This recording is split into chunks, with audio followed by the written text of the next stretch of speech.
Formula One, of course, returned in just a little less than 2 weeks ago at the Shakil Desert in Bahrain, the first Grand Prix of the season. And we now are moving to the second Grand Prix in Jeddah in Saudi Arabia. And of course, Jeddah is all decked out as the city prepares to host the second Grand Prix of the F1 season this weekend.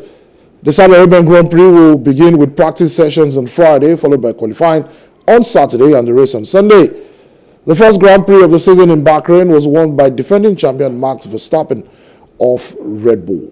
Verstappen also won last year's Saudi Arabian Grand Prix with a narrow victory over Ferrari's Charles Leclerc, and Verstappen has started his season like a house on fire. He was barely seeing any cars in his rear mirror at the Shakir Desert 2 weeks ago.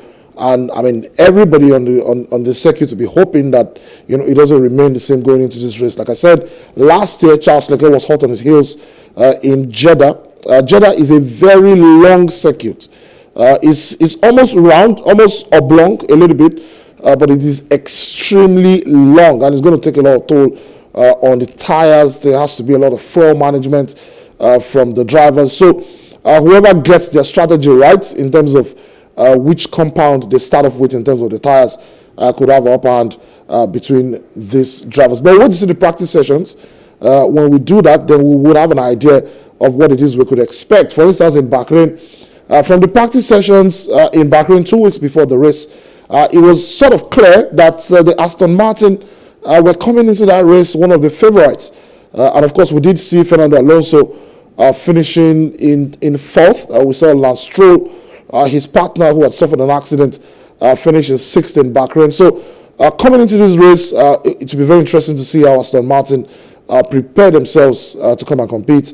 But of course, the regular guys will be in the spotlight. Ferrari and Red Bull. Mercedes have come out of that first race not so good. There's been a little back and forth with Lewis Hamilton coming to say, look, I gave them advice on how to, design this car to make it, more competitive for us.